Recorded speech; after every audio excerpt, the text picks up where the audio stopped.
Manali talk time मध्ये आपल्या सगळ्यांचं स्वागत आणि टॉक टाइम मध्ये आज आपल्या सोबत आहे डॉक्टर शैलेंद्र पाटील जे हिमोथेरपी क्लिनिकचे संस्थापक आहेत.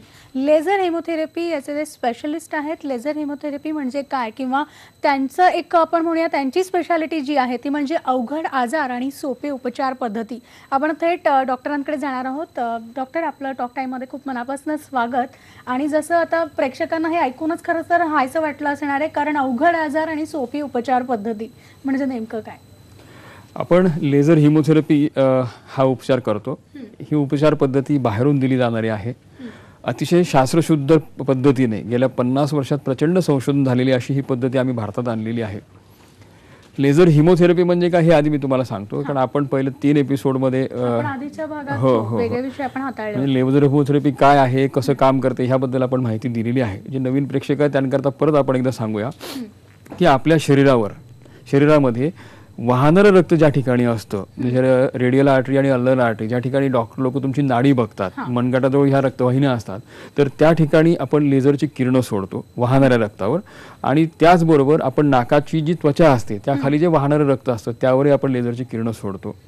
कुठलाही इंजेक्शन, शॉक, चटका न बसता शरीराच्या बाहेरून दिली जाणारी पूर्णपणे अशी सुरक्षित आणि सोपी उपचार पद्धती म्हणजे लेझर हिमोथेरपी.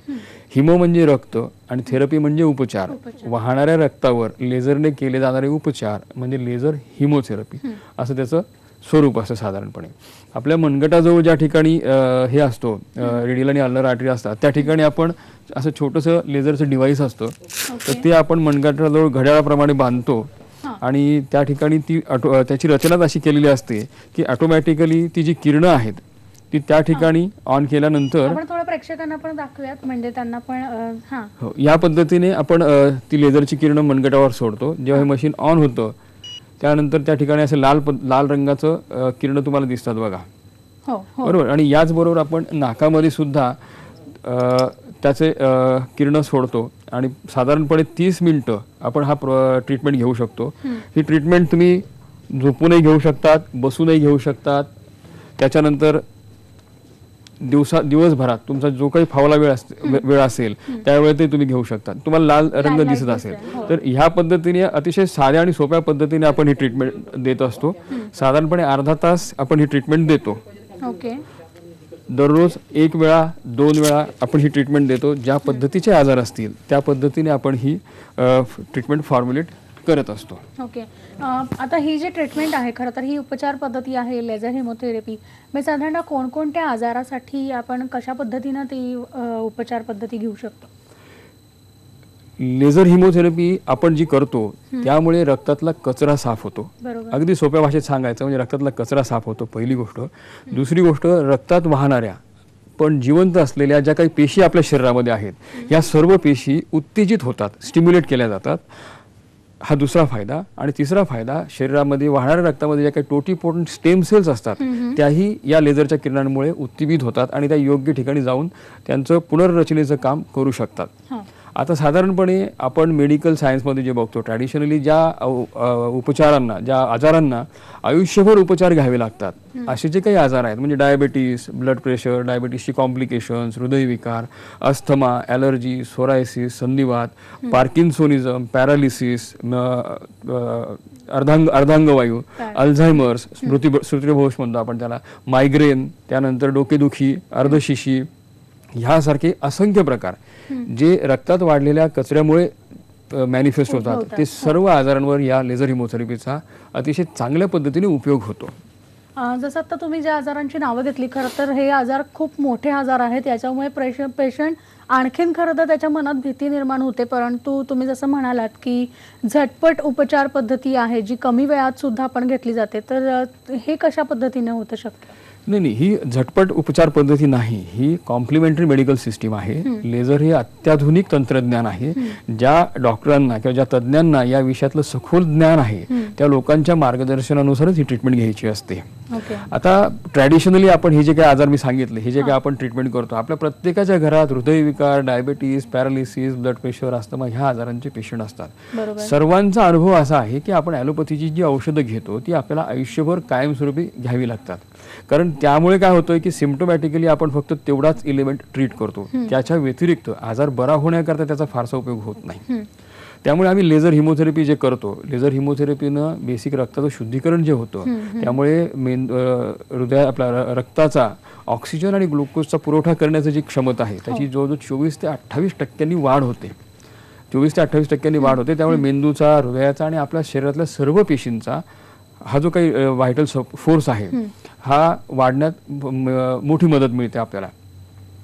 ज्या पद्धतीने आपण ही ट्रीटमेंट करतो त्या पद्धतीने वाहणारं जे रक्त असतं ते शरीरामध्ये वाहणारं रक्त दर 8 मिनिटाला एक ठराविक पॉईंट क्रॉस करतं. म्हणजे आपण मनगटाजवळ जर हे बघितलं तर दर 8 मिनिटांनी तेच रक्त परत तिथे येतं पूर्ण शरीरात फिरून.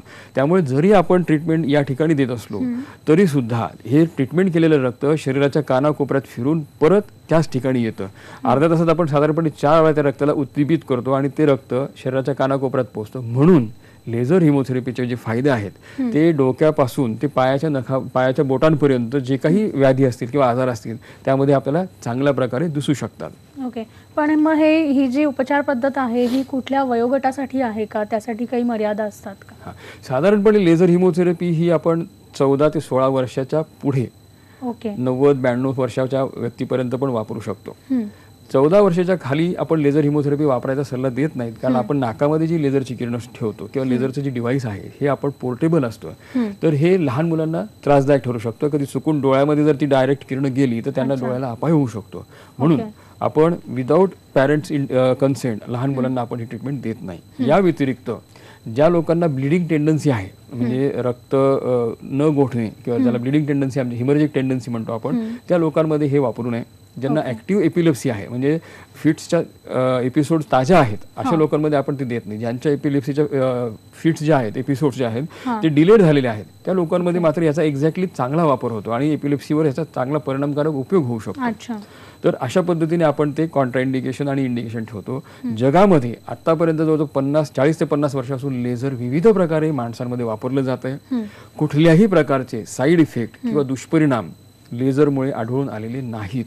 सायंटिफिक पद्धतीने तज्ज्ञांच्या मार्गदर्शनाखाली आपण जेव्हा हे वापरतो तेव्हा ही माणसाला अतिशय उपयुक्त आणि उपकारक अशी औषधोपचार पद्धती, अशी उपचार पद्धती आहे. बरोबर. जसं तुम्ही म्हणालात की एकतर मुळात त्याचे साईड इफेक्ट्स देखील होऊ शकतात, तर निद्रानाश असतील किंवा मायग्रेन सारखे आजार असतील तर या आजारावर हे कशा पद्धतीने मात करतं, कशा पद्धतीने काम करतं? मायग्रेन म्हणजे अर्धशिशी ज्याला म्हणतो, या लोकांचं डोक्याचा अर्धा भाग दुखतो. त्याला बरीच कारणं पण आता सांगितली जातात. बरेच हायपोथेसिस मांडले जातात की एक्झॅक्टली मायग्रेनचं कारण काय आहे. जेव्हा बऱ्याच पद्धतीने त्याचा अर्थ लावण्याचा प्रयत्न केला जातो, त्याचा सोप्या भाषेत अर्थ असा असतो की आपल्याला एक्झॅक्ट कारण माहीत नाही की मायग्रेन का होत होते. कॉमन कॉन्सेन्सस प्रमाणे जे काही आहे ते मेंदूच्या रक्तपुरवठ्यामध्ये जी काही बाधा निर्माण होते किंवा जे स्पाझम बसतात व्हेसल्सला किंवा त्यांच्या रक्तवाहिन्यांमध्ये जी काही ॲबनॉर्मॅलिटी येते त्यामुळे बऱ्याच लोकांना हा मायग्रेनचा त्रास होत असतो. लेझर हिमोथेरपी अर्धा तास दिवसातून 2 वेळा घेतल्यानंतर साधारण 3 ते 4 महिन्यामध्ये लेझर मायग्रेनसाठी घ्यावी लागणारी औषधं जवळजवळ बंद होऊ शकतात. हो, आणि अशा नामांकित पेशंट्स आपल्या क्लिनिकला त्यांचे टेस्टिमोनीज पण आहेत की आम्ही 2 महिन्यात औषधं पूर्ण बंद केली. कारण सिम्प्टोमॅटिक ट्रीटमेंट जे आहे, आपण जेव्हा मायग्रेननी हेडेक होतो त्यावेळेस आपण सिम्प्टोमॅटिक ट्रीटमेंट बहुतांशी देतो. त्याचा परमनंट उपाय जो आहे तो आतापर्यंत सापडत नव्हता. पण आता आपले जे पेशंट आहेत वर्ष 2-2 वर्ष हे ट्रीटमेंट घेत आहेत, तर त्यांची अर्धशिशी जी रिपेअर झालेली आहे ती परत रिकरन्स पण झालेला नाही. 1.5 वर्ष 2 वर्ष हा छोटा पिरियड आहे, पण तरी सुद्धा इट इज सॅटिस्फॅक्टरी. म्हणजे अंधारातली पणती ज्याला म्हणतो आपण, अशा पद्धतीचा मार्ग दाखवणारी ही उपचार पद्धती मायग्रेनसाठी आहे. निद्रानाश जर म्हणाल तर निद्रानाशाची जी काही कारणं आहेत, निद्रानाशाची बरीच कारणं असतात. एक तुमचा शारीरिक थकवा, त्याला फायब्रोमायल्जिया म्हणतात, शरीरामध्ये जाणवणाऱ्या बारीक सारीक वेदना असतील. त्यानंतर तुमचे मानसिक ताणतणाव असतील. या व्यतिरिक्त जे काही कारणं असतील जी ट्रीटेबल आहेत ज्यांना आपण करेक्ट करू शकतो. समजा तुमच्या आजूबाजूला जोरात आवाज येत असेल, घराच्या अवतीभोवती काही मशिनरी असेल, किंवा तुम्ही नवीन राहायला आलात आणि त्या घराच्या मोठा रस्ता आहे ज्या ठिकाणी कायम ट्रॅफिकचा ह्याचा आवाज येत असतो, तर ही जी काही कारणं आहेत झोप न लागण्याकरताची, ही आपण करेक्ट करू शकतो. या व्यतिरिक्त लेझर हिमोथेरपीचे जे काही फायदे होतात ते मी तुम्हाला सांगतो. लेझर हिमोथेरपीने मेंदूचा रक्तपुरवठा आणि मेंदूचा ग्लुकोजचा पुरवठा आणि ऑक्सिजनचा पुरवठा हा 24 ते 28% वाढतो. त्यामुळे होतं काय की मेंदूच्या ज्या पेशी थकलेल्या असतात किंवा जे इरिटेबल झालेल्या असतात त्या पीसफुल मोडमध्ये जातात आणि त्यामुळे आपल्याला शांत झोप येऊ शकते. दुसरं, आपण नाकामध्ये जे लेझरचं प्रोब ठेवतो, ही किरणं साधारणपणे 3 ते 5 सेंटीमीटर पर्यंत आतमध्ये ट्रॅव्हल करतात आणि ही किरणं ट्रॅव्हल करतात त्यावेळेस आपला जो मेंदूचा ऍक्टिव्ह भाग असतो, ज्याला लिम्बिक सिस्टीम असं आपण म्हणतो, या लिम्बिक सिस्टीमला ते स्टिम्युलेट करतं. ही स्टिम्युलेट झाल्यानंतर त्यांना एनर्जी मिळाल्यानंतर त्यांचं होमिओस्टॅसिस ज्याला म्हणतो आपण, बॅलन्सिंग, त्यांच्या कार्यक्षमतेचं जे बॅलन्सिंग चालू होतं त्यामुळे आपल्याला शांत झोप लागू शकते. तिसरं, ह्या लेझर हिमोथेरपीमुळे मी मगाशी ज्या पद्धतीने सांगितलं त्या पद्धतीने स्ट्रेस कमी होतो आणि फायब्रोमायल्जियाचं जे पेन आहे, वेदना असतात बारीक सारीक, कधी पाठ दुखते, कंबर दुखते, मायनर एक्स अँड पेन्स, हा जो इलेमेंट असतो झोप न लागण्यामागचा, तो बऱ्यापैकी कमी होतो. आणि त्यामुळे साधारणपणे 4 ते 5 दिवसात पेशंट सांगायला लागतात की आम्हाला झोप चांगली लागते आणि झोपेची क्वालिटी सुधारायला लागते. बरेचसे पेशंट ट्रीटमेंट घेतानाच इतके छान झोपतात की ते सांगतात की आम्हाला ट्रीटमेंट संपल्यानंतरही उठवू नका. अर्धा पाऊण तास, म्हणजे रात्रभर आम्हाला. काय ड्युरेशन असतं या ट्रीटमेंटचं? आपण ही ट्रीटमेंट साधारण अर्धा तास देतो. म्हणजे स्टँडर्ड प्रोटोकॉल प्रमाणे आपण अर्धा तास देतो आणि पेशंटचा आजार, या सर्व गोष्टी, त्या कालावधी ह्या मिळून आपण त्याचं प्रोटोकॉल ठरवित असतो. काही लोकांना आपण 20 मिनिटं पण देतो, काहींना 45 मिनिटं पण देतो. स्टँडर्ड अर्धा तास 2 वेळा आपण देतो. त्या आजारावर खरं तर आजाराची इंटेन्सिटी. डॉक्टर, आपण मगाशी जी चर्चा केली ती एकतर आपण मुळात निद्रानाश, मायग्रेन विषयी आपण बोललो. आणखीन एक आजार आहे तो म्हणजे पॅरालिसिस आहे.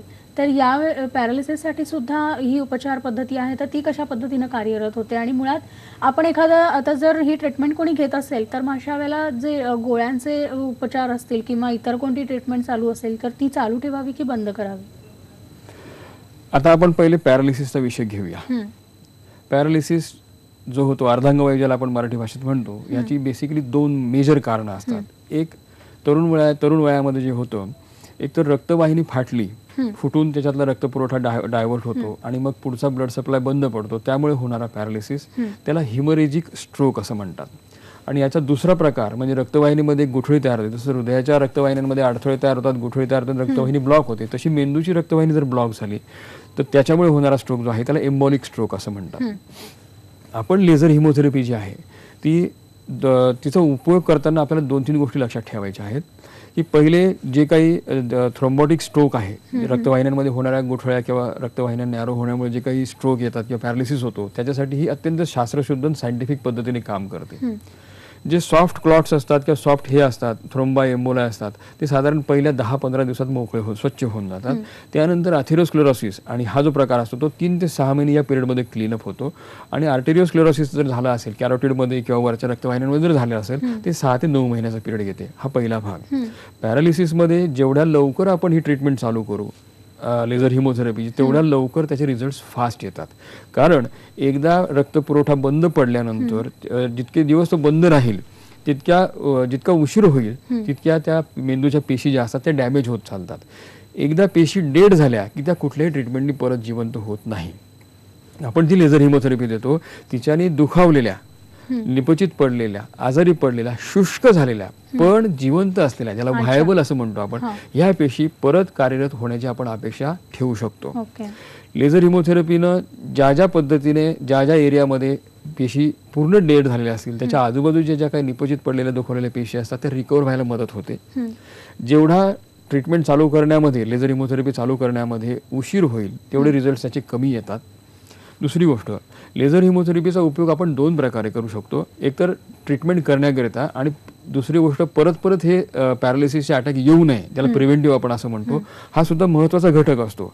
तर त्याकरता सुद्धा आपल्याला लेझर हिमोथेरपीचा वापर करता येऊ शकतो.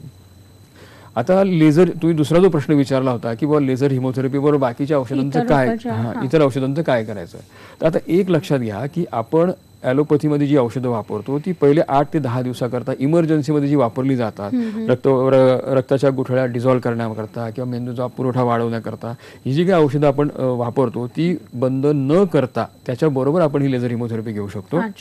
साधारणपणे ॲलोपॅथीची जी औषधं आहेत ते महिना 15 दिवसानंतर त्याचा उपयोग सिम्प्टोमॅटिक होतो, फक्त त्यानंतर रिकव्हरीसाठी त्याचा उपयोग होत नाही. त्यामुळे आपण सजेस्ट करतो की लेझर हिमोथेरपी त्याच्याबरोबर चालू करा. जसं जसं रिकव्हरी येईल तसं तसं आपण बाकीची औषधं कमी करू शकतो. हा एक. दुसरा, आपल्या तज्ज्ञांच्या मार्गदर्शनाखालीच ही कॉम्प्लिमेंटरी सिस्टीम पण त्याच्यात अवलंबून घ्यायची. आणि तिसरी सर्वात महत्त्वाची गोष्ट की औषधं जी ॲलोपॅथीची चालू आहेत त्याच्याबरोबर आपण लेझर हिमोथेरपी बरोबर तुम्हाला काही सप्लिमेंट्स घ्यायला सांगतो. आता मेंदूच्या जर पेशी निकामी झाल्या असतील तर त्या पेशी नव्या तयार होण्याकरता जी लेझर काम करतो त्यासाठी त्याला रॉ मटेरियल हवं असतं. बरोबर.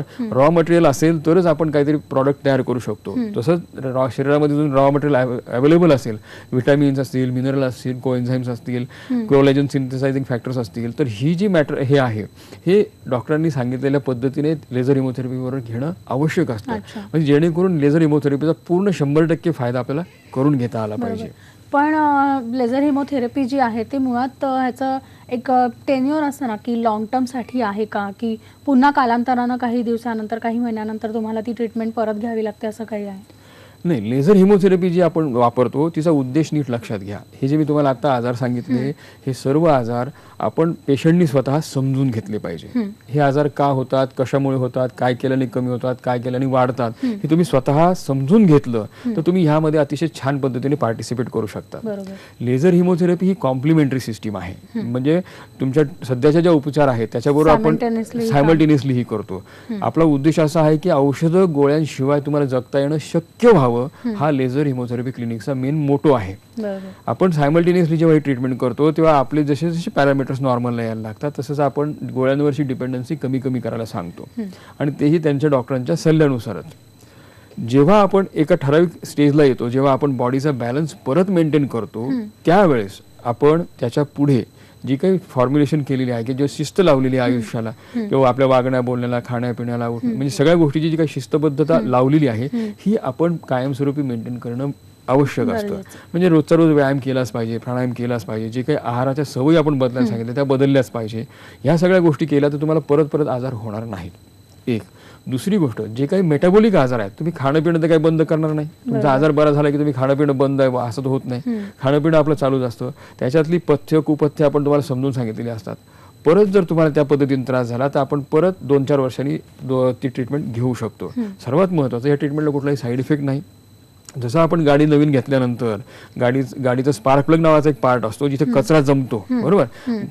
गाडीच्या स्पार्क प्लग मध्ये कचरा जमला की आपण ते गॅरेजमध्ये नेऊन स्पार्क प्लग साफ करतो. एकदा क्लीन केला की गाडीचं परफॉर्मन्स सुधारतो, गाडीचं चालणं सुधारतं आणि परत 4-6 महिन्यानंतर परत कचरा जमला तर आपण परत ते साफ करू शकतो. थोडक्यात ओव्हरऑइलिंग सारखा आपण याचा उपयोग करून घेऊ शकतो. डॉक्टर, आपण ज्या आजारांबद्दल बोललो त्यामध्येच एक आहे, एक पार्किन्सन्स आहे, दुसरा अल्झायमर आहे किंवा स्नोरिंगचा काहींना त्रास होत असतो, तर या सगळ्यावर देखील ही जी पद्धत आहे, उपचार पद्धत, ही ट्रीटमेंट कार्यरत होते. पार्किन्सोनिझम म्हणजे कंपवात. आपण पाहिलं असेल की बऱ्याच लोकांना हाताला, पायाला, हाताला, मानेला असं सारखा कंप होत असतो. साधारणपणे 50-55 ह्या वयामध्ये हा प्रकार सुरू होतो आणि आयुष्यभर या माणसांना आपल्याला गोळ्यांवर ठेवायला लागतं. That is a symptomatic treatment. आपण लेझर हिमोथेरपी जी करतो त्या लेझर हिमोथेरपीनं 2 प्रकारे याचा फायदा होतो. आपण रक्तातलं शुद्धीकरण मी मगाशी सांगितलं ते जे करतो त्यामुळे मेंदूच्या पेशींचा जो काही ऑक्सिजनचा आणि ग्लुकोजचा पुरवठा आहे तो जवळजवळ 28 ते 36% इम्प्रूव्ह होतो. जेव्हा ह्या पेशींचा ग्लुकोजचा आणि ऑक्सिजनचा पुरवठा वाढतो तेव्हा त्यांचं फंक्शनिंग जे आहे, त्यांचं काम करण्याचं जे पद्धती आहे ती त्यांना नेमून दिलेलं काम ते पूर्ण कार्यक्षमतेने करायला लागतात आणि शिस्तीत करायला लागतात. त्यामुळे ह्या पार्किन्सोनिझमला त्याचा फायदा होतो. दुसरी सर्वात महत्त्वाची गोष्ट अशी की आपण नाकामध्ये जे लेझर ठेवतो ते साधारणपणे 3 ते 5 सेंटीमीटर आतमध्ये पर्यंत ट्रॅव्हल करतो. एक्झॅक्टली नाकाच्या आतमध्ये आपण जर बघितलं तर नाकाच्या एक्झॅक्टली आतमध्ये आपली पिट्युटरी ग्लँड, ज्याला पिनियल ग्लँड म्हणतो आपल्याला, जी मास्टर ग्लँड आहे आपली, ती त्या ठिकाणी असते आणि तिच्याबरोबर लिम्बिक सिस्टीम म्हणून जी मेंदूची संस्था आहे की जी आपल्या ह्या बाकीच्या गोष्टींवर कंट्रोल करते तर ही त्या ठिकाणी असते. ही direct illumination of that limbic system and pituitary gland, म्हणजे या दोघांवर डायरेक्ट ती लेझरची किरणं पडतात. त्यामुळे मी मग सुरुवातीला सांगितलं त्याप्रमाणे लेझरच्या किरणांमध्ये जे फोटॉन्स असतात ते ह्या जिवंत असलेल्या पेशी ॲब्सॉर्ब करतात आणि त्या पूर्ण क्षमतेने त्यांचं नॉर्मल फंक्शन करायला लागतात. अशा या दोन्ही गोष्टींमुळे पार्किन्सोनिझम किंवा कंपवातावर आपल्याला त्याचा चांगल्या पद्धतीने फायदा होतो. हा एक. दुसरं, ह्या लोकांची जी कॉग्निटिव्ह स्किल्स असतात, कॉग्निटिव्ह स्किल्स म्हणजे छोटा कप उचलणं, तर कप उचलायचा असेल तर ते बऱ्याच वेळा मोठा आ करतात, हाताचा पंजाचा आ करतात आणि मग पकडतात. आपल्याला सांगितलं तर आपण 2 बोटाच्या चिमटीत जी वस्तू उचलतो ती उचलायला त्यांना मोठा हे करायला लागतो. त्यानंतर त्यांना निर्णय घ्यायची जी कॅपॅसिटी असते त्याला डिले व्हायला लागतो. म्हणजे निर्णय घेऊ का नको ह्या मनस्थितीमध्ये हे लोक यायला लागतात. ह्या सगळ्या ज्या काही सिम्पटम्स आहेत ह्या त्या एकाच मेकॅनिझमनी करेक्ट होतात आणि त्याच्यामुळे म्हाताऱ्या माणसांना म्हणजे ज्येष्ठ नागरिकांना हे जे काही प्रॉब्लेम्स होतात त्याच्यामध्ये यांना त्यामुळे अतिशय चांगल्या पद्धतीने फायदा होतो. अल्झायमर्स सेम बेसिसवर ते काम करतं. अल्झायमर्समध्ये स्मृतिभ्रंश व्हायला लागतो, पटकन न आठवणं किंवा झालेल्या थोड्या लॉंग टर्म शॉर्ट टर्म ह्या पद्धतीने ते विसरळपणा व्हायला लागतो. तर अल्झायमर्स आणि पार्किन्सोनिझमला ह्या पद्धतीने फायदा होतो. आता बेसिक गोष्ट लक्षात घ्या, मगाशी पण मी तुम्हाला जे म्हणलं की आपल्याला ज्या नव्या पेशी तयार होणं अपेक्षित आहे किंवा ज्या नव्या रक्तवाहिन्या तयार होणं अपेक्षित आहे त्यासाठी आपल्याला जे काही टॉनिक किंवा जे रॉ मटेरियल लागतं ते ह्या लेझर हिमोथेरपी बरोबर घेणं गरजेचं असतं, जेणेकरून आपल्याला लवकरात लवकर बॅलन्स सांभाळता आला तर आपली औषधं आपण बंद करू शकतो. नंतर तुम्ही मला विचारलं की स्नोरिंग, ज्याला आपण घोरणं म्हणतो, तर ही खूप लोकांची समस्या आहे. ॲक्च्युली होतं काय की आपली पडजीभ जी आहे, ज्याला आपण इपिग्लॉटिस म्हणतो, हे झोपल्यानंतर ज्यांची शॉर्ट नेक आहे ती मागे पडतं आणि श्वासोश्वासाला अडथळा होतो. त्यामुळे मेंदू सबकॉन्शियस लेवलला जोरात ऑक्सिजन किंवा हवा ओढायचा प्रयत्न करतो, म्हणून तो जो स्नोरिंगचा आवाज येतो. लेझर हिमोथेरपीनं स्नोरिंग 2 ते 3 महिन्यामध्ये बऱ्याच लोकांचं बंद होतं. आणि त्याचे परत 2 कारण, मी जसं सांगितलं की मेंदूचा आणि ह्याचा ऑक्सिजनचं पुरवठ्याचं जे सिस्टीम आहे ती एकदा लाईनीत आली फंक्शन करायला लागते. आणि दुसरं, आपण लोकली ज्या ठिकाणी हे लेझर देतो त्या ठिकाणी जी काही पेशी शिथिल झालेल्या असतील किंवा लूज झालेल्या असतील तर त्या परत टायटन अप होतात. त्यातलं कोलॅजन आणि फायब्रोसिसचा बॅलन्स व्यवस्थित मेंटेन झाला की इपिग्लॉटिस जे अनावश्यकरित्या लोंबकळत असतं तेही नॉर्मलला येतं. त्यामुळे ह्या लोकांचं घोरणं किंवा ज्याला आपण स्लीप अपनिया म्हणतो त्याचाही बऱ्यापैकी कंट्रोलमध्ये येतो. खरं तर ही लेझर उपचार पद्धत जी आहे, खरं डॉक्टर तुम्ही जी सांगितली, खरं खूप मोठ्या आजारांवर अतिशय खूप छान पद्धतीनं कार्यरत होती. त्यामुळे या अशा समस्या ज्यांना आहेत त्यांच्यासाठी खरंच एक खूप छान आपण म्हणूया आधुनिक उपचार पद्धत जी आहे, ज्याबद्दल तुम्ही आम्हाला आज माहिती दिलीत. तुम्ही टॉक टाईममध्ये आलात त्याबद्दल तुमचे धन्यवाद. आणि यानंतर टॉक टाईममध्ये आज आपण इथेच थांबणार आहोत. पुढच्या वेळेस आपण नवीन विषयासह नवीन पाहुण्यांना भेटणार आहोत. तेव्हा तुम्ही पहा फक्त IBN लोक.